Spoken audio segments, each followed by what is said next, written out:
नमस्कार, मैं हूं आशीष वर्मा। सीएनबीसी आवाज मोतीलाल ओसवाल स्टूडियोज में आप सबका स्वागत है। बारी है आज के मॉर्निंग कॉल की और शुरुआत करेंगे सुबह की टॉप हेडलाइंस के साथ। यूएस फेड ने ब्याज दरों में नहीं किया बदलाव। ट्रंप टैरिफ का महंगाई पर असर समझने से पहले रेट कट के मूड में नहीं है जेरोम पॉल। हालांकि इस साल ब्याज दरों में 2 कटौती के दिए संकेत, दरें कम ना होने से फेड चेयरमैन पर भड़के ट्रंप। यूएस में दरें कम ना होने और ईरान इजराइल टेंशन बढ़ने से ग्लोबल बाजारों से खराब संकेत। गिफ्ट निफ्टी करीब 80 पॉइंट नीचे। एशिया में भी दबाव। फेड पॉलिसी के बाद यूएस बाजार भी ऊपर से फिसले। डाउ में हाई से $350 पॉइंट की गिरावट। क्रूड भी $76 के ऊपर। जियो फाइनेंस ने जियो पेमेंट्स बैंक में एसबीआई से खरीदे करीब 8 करोड़ शेयर्स। 104 करोड़ रुपए में हुए सौदे के बाद जियो पेमेंट्स बैंक बनी जियो फाइनेंस की सब्सिडरी। अब तक एसबीआई के साथ जॉइंट वेंचर में चल रहा था कामकाज। Market regulator SEBI options trading में हो रही सट्टेबाजी की कर रहा है निगरानी। वहीं सेबी बोर्ड ने सरकारी सिक्योरिटीज में निवेश करने वाले एफपीआईज के लिए रेगुलेटरी नियमों में दी छूट। पीएसयूज की डीलिस्टिंग के लिए विशेष नियम भी मंजूर।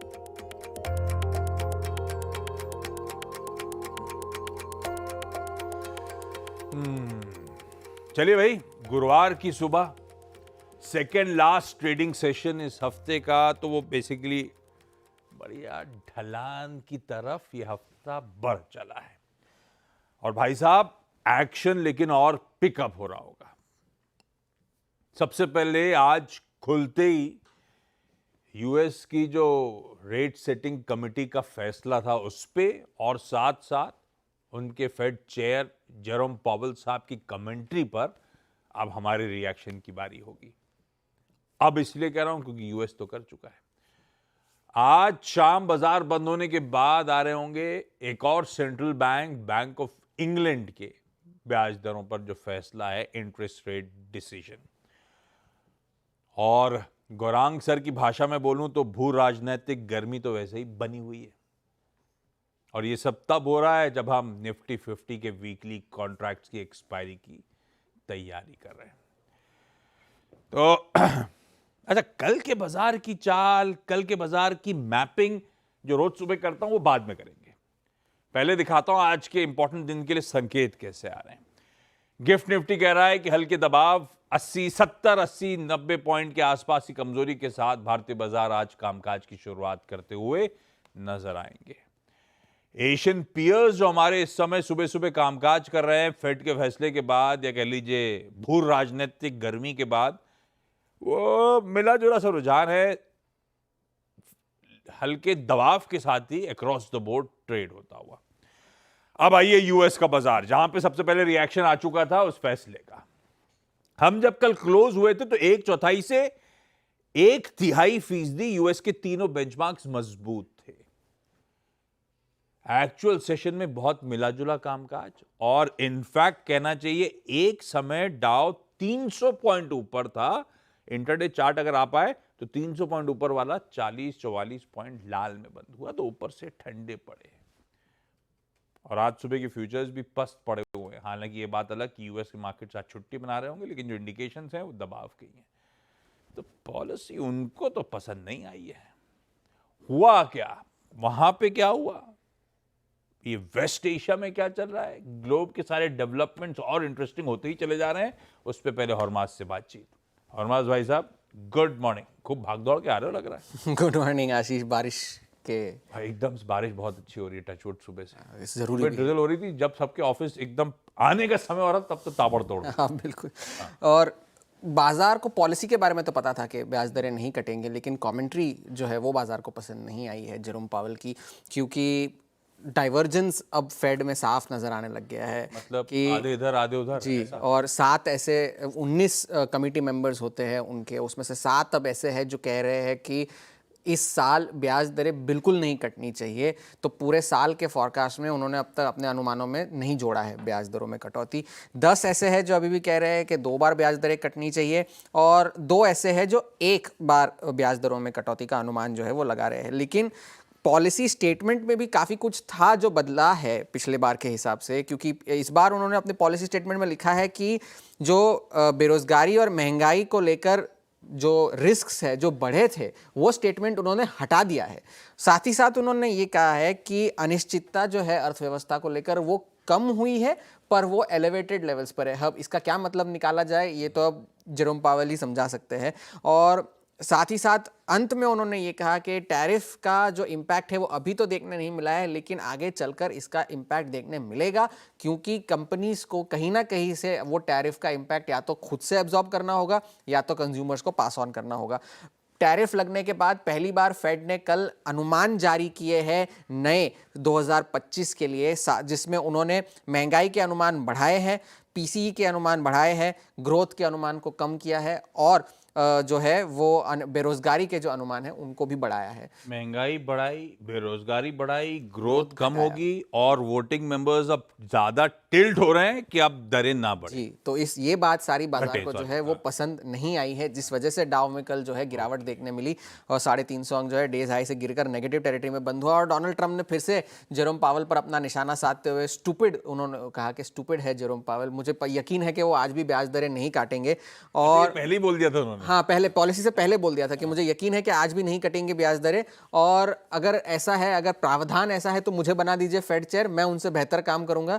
और पहले तो वो कह रहे थे कि 1% कम होनी चाहिए ब्याज दरें, कल तो उन्होंने कह दिया कि 2% कम होनी चाहिए, जो ब्याज दर मौजूदा दरें जो है उससे 2% कम होनी चाहिए, डोनाल्ड ट्रंप ने कहा। तो ये तो फेड पॉलिसी की बात रही। ये सुना ना मैंने, पहले तो मुझे लगा हाँ बनाओ खत्म करो, फिर मुझे रियलाइज हुआ कि फेड चेयर की पोजीशन भी उतनी इंपॉर्टेंट है, जहाँ पे चचा बैठेंगे तो उतना ही सर दर्द होने वाला है।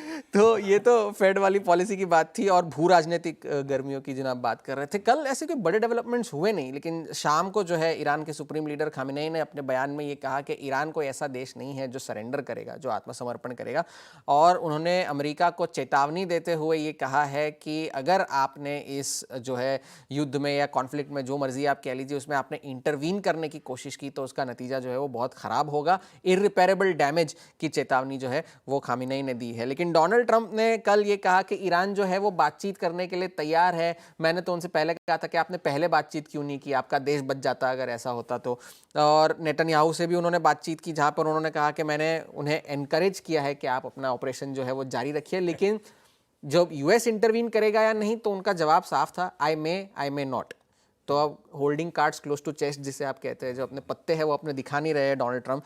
और लेकिन ईरान ने डोनाल्ड ट्रंप के इस बयान को नकारते हुए कहा है कि अब तक कोई ऐसा ऑर्डर नहीं है कि ईरान के किसी भी अफसर ने व्हाइट हाउस के सामने हाथ नहीं जोड़े हैं, गिड़गिड़ाए नहीं है, तो हम ऐसा कुछ नहीं करने वाले। डोनाल्ड ट्रंप का बयान जो है वो गलत है।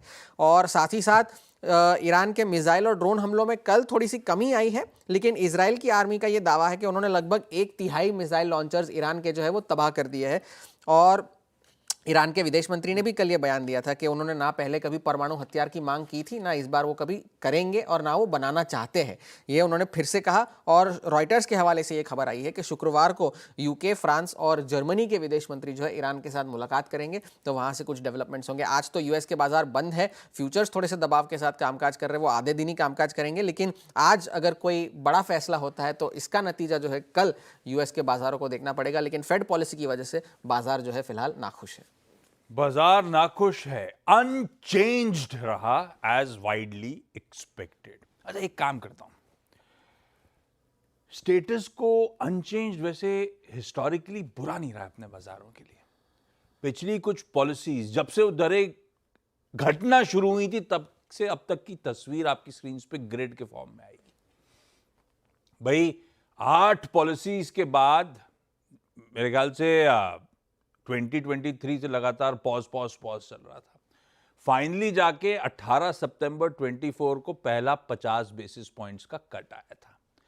50 बेसिस पॉइंट्स के कट पे निफ्टी उस दिन, जैसे कि आज का फॉलोइंग सेशन, फ्लैट था। उसके बाद 2 बार 25 बेसिस पॉइंट्स के कट आए, हमने निगेटिवली फाइनली रिएक्ट किया। उसके बाद स्टेटस को तीनों बार, और इस बार भी ये चौथा स्टेटस को हो जाएगा, तो इससे बाद दरों में कोई छेड़छाड़ जब फेड ने नहीं करी तो इंटरेस्टिंगली बाजार ज्यादा बेहतर चाल चलता हुआ नजर आया है। वो जो दरें हैं वो यूएस की डिस्काउंट रेट्स कहते हैं, वो आपकी स्क्रीन पे रख दिया था मैंने। तो वैसे ये चार्ट बेसिकली ये कहती है कि फेड के फैसले से ज़्यादा कई सारे और शायद इन्फ्लुएंशियल फैक्टर्स हैं जो रिएक्ट करने में मदद करते हैं। फेड के फैसले पे उतना ज़्यादा रिएक्शन आता नहीं है अपने बाजारों में आजकल। उससे पहले पोजीशन होते होंगे बाजार, ये भी रीज़न होगा, लेकिन ये हिस्ट्री है, नॉट नेसेसरली आज का भी सिमिलर मूड होगा, लेकिन अपना काम है क्या है, व्यंजन को अलग अलग तरीके से परसने का। ये है हिस्ट्री फेड के फैसले और इंडियन मार्केट्स के रिएक्शंस की। वीरू के पास जाऊं उससे पहले एक काम करिएगा, निफ्टी के वो बार्स दिखाइएगा। कल back to back second straight session हो गया था भारतीय बाजारों में दबाव के साथ कामकाज का। कल का इंट्राडे सेशन एक बार प्लीज स्क्रीन पे रखिएगा। वोलेटिलिटी जरूर थी, पर वैसे ही वो नैरो रेंज जो कहते हैं ना, सीमित दायरे में ही कल इंट्राडे में भारतीय बाजारों में कामकाज हुआ। खुले 1/4% दबाव के साथ थे और वो 24,800 के आसपास बढ़िया बाइंग इंटरेस्ट बना और शुरुआती घंटे में ही हम 24,950 तक चले गए थे। लेकिन फिर वो फॉलो थ्रू नहीं मिला, फिर वो कह लीजिए हायर लेवल्स पे हेजिस्टेंट था भारतीय बाजार, वहीं से मुनाफा वसूली आई और इवेंचुअली प्रॉफिट टेकिंग ले गई अपने को 24,800 के इर्द गिर्द ही सेशन की समाप्ति कराने के लिए। हाँ, वो कंसोलिडेशन बैंड में, टाइट कंसोलिडेशन बैंड में कामकाज कंटिन्यू करता हुआ। ऐसे में पोजीशनड कैसे हैं हम? आज है वीकली एक्सपायरी, इस तरह के समीकरण बैठ रहे हैं, उन सबका निचोड़ रणनीति पे उतारते हैं क्या है। लाइए वीरू को स्क्रीन पे लेकर आइए स्टिंग। और वीरू, गुड मॉर्निंग। कैसे अप्रोच करा जाए भाई साहब निफ्टी बैंक को आज के सेशन में? गुड मॉर्निंग आशीष। देखिए कल भी वही well with in that range, trade वही मिल रहा है रेंज में, जिसने लोअर रेंजेस को बाय किया, हायर लेवल्स पे एग्जिट शॉर्ट किया। निफ्टी बैंक पे डॉट वही हुआ, एग्जैक्ट बेस वन पे आया, दैट वाज 20 डेमा एंड पुट राइटर्स, उस पे बेस बनाया, फिर 56,000 की ट्रैजेक्टरी तक गया। बट रोज बरोज हो क्या रहा है कि निफ्टी को एक इंडेक्स परेशान कर रहा है, कभी बैंक निफ्टी तो कभी निफ्टी आईटी। कल निफ्टी आईटी ने परेशान किया, सो हम towards the end closure trajectory, मतलब जो लोअर ट्रैजेक्टरी उसके आसपास क्लोज हुए। आज का सेशन ग्लोबल सेंटीमेंट थोड़े से खराब, गिफ्ट निफ्टी करीब 74 अंक नीचे, slight risk of violating option base persist करता है। शुरू से सुनिएगा, slight risk of violating option base वो परसिस्ट करता है। देखिए कल के स्टैट्स में एफआईएस के अगर आप स्टैट्स को देखें तो उनकी तरफ से कैश में बाइंग है और डीआईएस की भी कैश में बाइंग है, तो कैश में जो बाइंग है वो कंटिन्यू कर रही है, दैट्स गुड।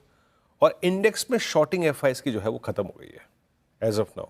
सो एक छोटा सा ट्रेंड डेवलप हो रहा है कि वो अपने इंडेक्स के शॉर्ट्स को जो है वो अभी कवर नहीं कर रहे हैं, याद रखिएगा, वो शॉर्ट जाना छोड़ रहे हैं। उनके नेट शॉर्ट जो हैं, कल अगर आप फिगर्स को देखें 44 करोड़ रुपए की उन्होंने बाइंग करी और नेट शॉर्ट अप्रॉक्सीमेटली खड़े हैं 99,133 के रेंज में। सो फर्दर शॉर्टिंग जो है वो अब खत्म हो गई है, दैट्स गुड। पिरामिड्स क्या कहते हैं, ऑप्शन राइटर्स क्या कहते हैं? ऑप्शन राइटर्स आशीष 25, 25, 1, 24, 9 पे बहुत स्ट्रांगली पॉइज्ड हैं, बहुत स्ट्रांगली प्लेस्ड भी हैं। उनका conviction in comparison to put writers almost दोगुना है।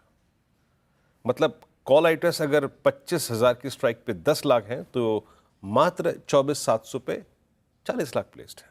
सो ये चीज़ आपको पिरामिड से क्लियर हो जाएगी। Strong call writers for expiry day और पुट राइटर्स के थोड़े से लो कन्विक्शन, ये है आज की अब तक की theme. So a fear of collapse persist on expiry day, no doubt about that.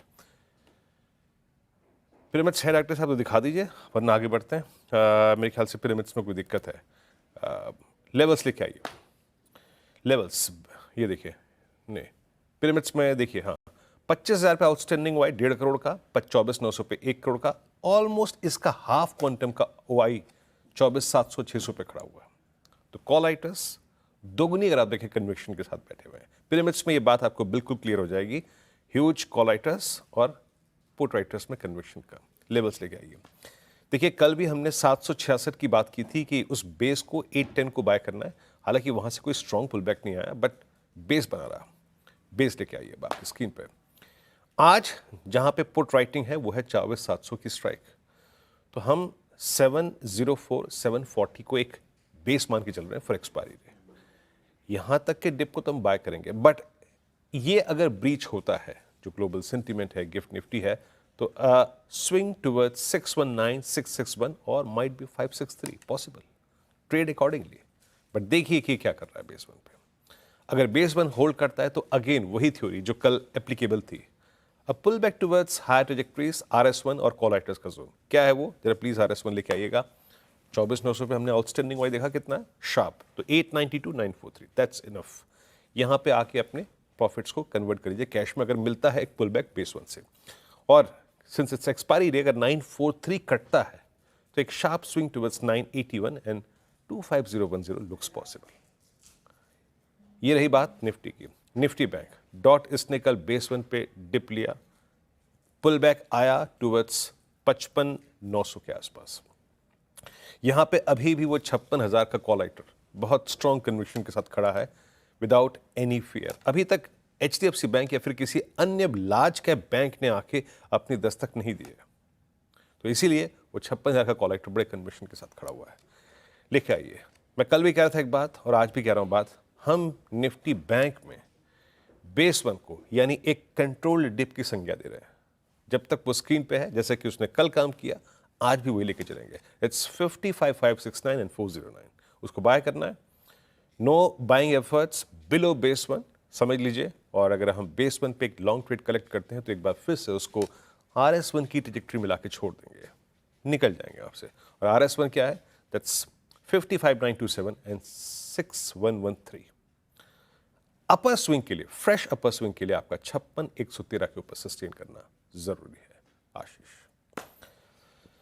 यह है निफ्टी बैंक की अपनी आज की स्ट्रैटेजी। आज के बढ़िया से ट्रेडिंग बेट्स के लिए आज अपने साथ इक्विनॉक्स रिसर्च के पंकज रामदास साहब। Pankaj ji, good morning. पंकज जी, रोज सुबह उठ जाते हो क्या जल्दी? जी Ashish ji, good morning. And 5 बजे उठ जाते हैं आशीष जी। थैंक यू सुबह सुबह जुड़ने के लिए। पंकज सर, आज के प्रेफर्ड ट्रेडिंग आइडियाज कौन से हैं? जी Ashish ji, good morning and good morning to everyone. मेरी जो पहली पिक रहेगी वो केन्स टेक्नोलॉजी पर रहेगी। जिस प्रकार के इसके स्ट्रक्चर है, पिछले 2 दिन से कंटिन्यूअसली एक डोजी फॉर्मेशन है, लेकिन इंटरेस्टिंग ये है कि परसों की डोजी का जो हाई है उसके ऊपर कल का क्लोज हुआ है। और अगर हम लोग 1 घंटे का चार्ट देखते हैं पिछले 4 दिनों का, तो एक रिपीट स्ट्रक्चर हम लोगों को दिख रहा है। यन स्ट्रक्चर का एक बहुत शानदार ब्रेकआउट कार्ली चार्ट्स के ऊपर नजर आ रहा है। मुझे लगता है कि आईटी के अंदर जो मोमेंटम है वो कंटिन्यू रहनी चाहिए। 5,720 और 25 की रेंज में इसमें बाय करने की सलाह रहेगी। स्टॉप लॉस जो है वो 5,665 रुपए का होगा। टारगेट 5,825 और 5,900 के टारगेट्स इसके अंदर विटनेस हो सकते हैं। मेरी जो दूसरी पिक रहेगी सर, वो डीमार्ट के ऊपर है। डीमार्ट के फ्यूचर्स में बाय करने की सलाह रहेगी। 4,225 के ऊपर इसके अंदर बाय करने की सलाह रहेगी, मार्केट का मूड माहौल देखकर। जिस तरीके से कल एक वॉल्यूम का एक बहुत स्ट्रॉन्ग ब्रेकआउट डीमार्ट के अंदर हम लोगों ने विटनेस किया है, तो मुझे लगता है कि मोमेंटम कंटिन्यू होना चाहिए। पिछले लगभग 3 महीने में एवरेज वॉल्यूम के कई ज्यादा वॉल्यूम कल हम लोगों ने विटनेस किया है। यहाँ पे इक्का दुक्का सेशंस है कि जहाँ पे वॉल्यूम्स अच्छे खासे हुए हैं, लेकिन एवरेज वॉल्यूम के लिहाज से अगर देखते हैं तो कल के वॉल्यूम्स बहुत ही शानदार रहे हैं। मुझे लगता है कि ये मोमेंटम कंटिन्यू रहना चाहिए 4,400 तक। स्टॉप लॉस इसका मेंटेन करना चाहिए 4,175 रुपए का। हाँ, कल एवेन्यू सुपरमार्ट गजब करा हुआ था। देश के सबसे पॉपुलस स्टेट में दस्तक दी है इसने, उसका एक्साइटमेंट शायद था। पंकज जी कह रहे हैं आज भी खरीदारी एवेन्यू सुपरमार्ट यानी कि डीमार्ट्स में 4175 के स्टॉप के साथ, और साथ साथ केन्स टेक्नोलॉजी में भी 5665 के एसएल के साथ आप बाय इनिशिएट कर सकते हैं। Pankaj sir, thank you so much जुड़ने के लिए। आइए आज के इंपॉर्टेंट स्टॉक्स से न्यूज मुझे बताएगा वीरू, बताएंगे। वीरू रेडी है क्या? खैर बिल्कुल, बस शुरू कर रहे हैं अभी। हाँ, मुझे भी आते आते ही पता चला कि मुझे ही बताने। खैर अपना तो क्या है, रात में टीम की पढ़ाई होती है। कुछ इंटरेस्टिंग स्टॉक है, अगर नहीं बने हो ग्राफिक तो आप हॉटबोर्ड फायर करते चलिएगा। हिंदुस्तान जिंक रडार पे रखिए भाई। कल वो लार्ज ट्रेड हुआ था, उस लार्ज ट्रेड में जैसा सीएनबीसी आवाज ने आपको बताया था वैसे ही हुआ। प्रमोटर एंटिटी वेदांता ने माल बेचा, वो अपडेट आया। 6.67 करोड़ शेयर्स बेचे गए 454 रुपीस के भाव पे, यानी कि वेदांता ने 3,028 करोड़ रुपए जुटाए। उस लार्ज ट्रेड के अपडेट्स में बायर्स के नाम नहीं है। वेदांता अपने आप में खुद भी फोकस में, भाई 3,000 करोड़ रुपए जुटाए थे, ये तो खैर समझ में आ ही गया था कल लास्ट ट्रेड पे। कल बोर्ड मीट थी पहला FY26 का इंटरिम डिविडेंड कंसिडर करने के लिए, 7 रुपए का डिविडेंड दिया गया है। 2,737 करोड़ रुपए के आसपास डिविडेंड डोल आउट वेदांता कर रही होगी। तीसरा रखिए जियो फाइनेंशियल सर्विसेज रेडार पे। इसने अपने जियो पेमेंट्स बैंक का पूरा कंट्रोल अपने पास ले लिया है। SBI से एक डील में उसका हिस्सा खरीद लिया 104-105 करोड़ रुपए में। एक लार्ज ट्रेड होने की तैयारी हो रही है। IKS यानी कि इन्वेंटरस नॉलेज सॉल्यूशंस 1.5% हिस्सा बिकने आ रहा है। 1,650 रुपए इंडिकेटिव प्राइस है, तो एक लार्ज ट्रेड और होने की तैयारी। हीरो मोटोकॉर्प, इसने विदा VX2 इंट्रोड्यूस करी है। 1 जुलाई से आएगी बैटरी एज अ सर्विस, जो मॉडल है उसके अंतर्गत ये EV आने वाली है। जाइडस लाइफ साइंसेज लगातार खबरों में बना हुआ है। इसकी कल शाम को जो अपडेट आया बाजार बंद होने के बाद, अहमदाबाद का जो ऑन्कोलॉजी इंजेक्टेबल साइट थी जिसे USFDA ने इंस्पेक्ट करा था, 2 ऑब्जर्वेशंस, 2 आपत्तियां सामने आई हैं। हालांकि ये खुद ही कह रहे हैं कि वो आपत्तियां कोई भी डेटा इंटेग्रिटी रिलेटेड नहीं है और हम सुलझाने की कोशिश करेंगे। खैर, रडार पर स्टॉक रह गई। ईसफ स्मॉल फाइनेंस बैंक SFB, इसके बोर्ड ने NPAs और रिटर्न ऑफ लोन्स को एक एसेट रिकंस्ट्रक्शन कंपनी को बेचने की मंजूरी दी है। तो इसका पूल साइज कहा जा रहा है 735 करोड़ रुपए का है और ऑलरेडी प्रोवाइड फॉर कर रखा था 90% के आसपास। ठीक है, ये खबर इसके लिए। एबॉट इंडिया ने अपनी डायबिटीज मेडिसिन को मार्केट करने के लिए, डिस्ट्रीब्यूट करने के लिए MSD फार्मास्यूटिकल्स के साथ करार करा है। टाटा एलेक्सी, इसने पार्टनरशिप करी है, जॉइंटली डेवलप करेंगे एप्लीकेशन EV सॉल्यूशंस के लिए जो स्पेसिफिकली टेलर्ड होंगी इंडियन मार्केट्स के लिए। ऐसे तो बहुत खबरें हैं, कुछ तो अपन सीधा साधा में डिस्कस कर रहे होंगे, बाकी 8 बजे और चर्चा में ले आएंगे। अप फ्रंट जो इंपॉर्टेंट लगी वो मैंने मेंशन कर दिया। अच्छा हाँ, अब आइए आज के ब्रोकरेज रिपोर्ट की तरफ। भाई आज रडार पे रखिए अंबुजा सीमेंट्स। मोतीलाल ओसवाल की रिपोर्ट है, 630 के टारगेट्स के साथ मेंटेन कर रहे हैं खरीदारी करने का कॉल। कल बंद हुआ था 545 पे, तो 630 के टारगेट्स हैं। जो बढ़िया एक्विजिशन लेड ग्रोथ है, एफिशिएंसी है, वो मटेरियलाइज होती हुई नजर आएगी। एग्रेसिव है ये कंपनी M&A में। ऑर्गेनिक ग्रोथ, हालांकि इनका कहना है अभी भी कैचअप करना बचा है, लेकिन जो कॉस्ट रिडक्शन इस समय हो रहे हैं वो अच्छे, उसके भी नतीजे आपको समय लगेगा लेकिन दिखते हुए नजर आएंगे।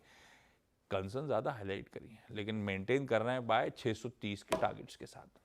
कुछ और इंपॉर्टेंट रिपोर्ट्स हैं, जब इवेंट्स कैलेंडर पे आऊंगा ना तो आज की लिस्टिंग की चर्चा करते वक्त वो रिपोर्ट्स हाईलाइट कर दूंगा। ब्रेक के उस पार इवेंट्स कैलेंडर और SMC ग्लोबल की वंदना भारती से आज के कमोडिटी कॉल्स लेंगे। वंदना जी गुड मॉर्निंग, आ रहा हूं बस।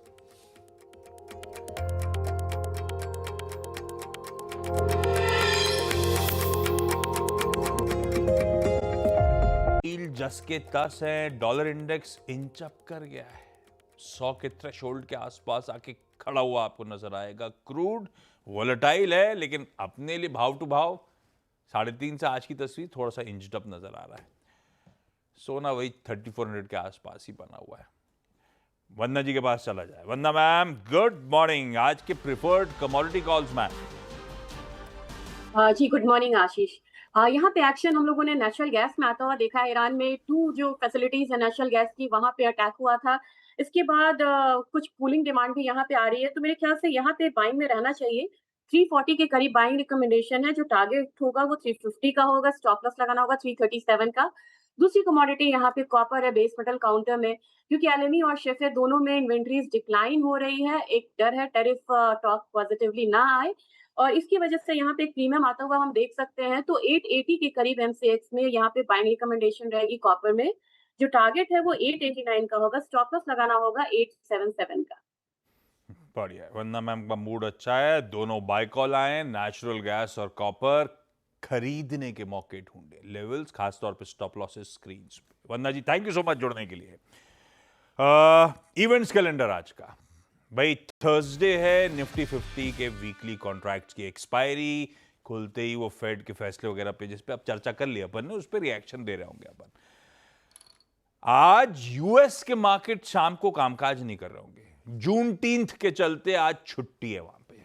बेसिकली एंड ऑफ स्लेवरी, गुलामी, वो सेलिब्रेट करी जाती है। और जून 10 मतलब जून 19, तो उसका नाम दे दिया गया जून 10। खैर, 4:30 बजे शाम को बैंक ऑफ इंग्लैंड के ब्याज दरों का फैसला आ रहा होगा अपने टाइम के हिसाब से। आज एक लिस्टिंग होनी है, सीमेंस एनर्जी इंडिया एडमिट करा जाएगा ट्रेड टू ट्रेड में। तो पहले 10 दिन उसी सेगमेंट में कामकाज करेगा। 9:15 से 9:45 तक प्री ओपन सेशन होगा और 10 बजे ये लिस्ट होने आ रही होगी। बेसिकली सीमेंस से उसके एनर्जी कारोबार को डीमर्ज करके इसी होली ओन सब्सिडी में डाला गया था, जो अब लिस्ट कर दी जाएगी। एक शेयर पे एक शेयर मिला था, तो सीमेंस का एक्चुअली मिरर रिफ्लेक्शन कह लीजिए इसकी शेयर होल्डिंग है। अच्छा, सीमेंस का स्टॉक तो रडार पे रहेगा ही रहेगा। इसको लेकर 2 रिपोर्ट्स पढ़ रहा था मैं। एंटीक के टारगेट्स हैं इसके 3179 के। इनिशिएट बाय है, वो कह रहे हैं टेक्नोलॉजी और स्केल का बढ़िया प्ले है। एचडीएफसी सिक्योरिटीज के टारगेट है इनिशिएट बाय के साथ 3000 के। वो कह रहे हैं ट्रांसमिशन और डिस्ट्रीब्यूशन प्ले एक डोमिनेंट प्ले हो सकता है नियर टर्म के लिए, इसीलिए उनको भी सीमेंस नहीं लिखना है। गलत स्टॉक है यार। सीमेंस एनर्जी अब लिस्ट होने आएगी, उसके लिए सीमेंस कहां से आ गया। खैर, ये कहानी है इसकी।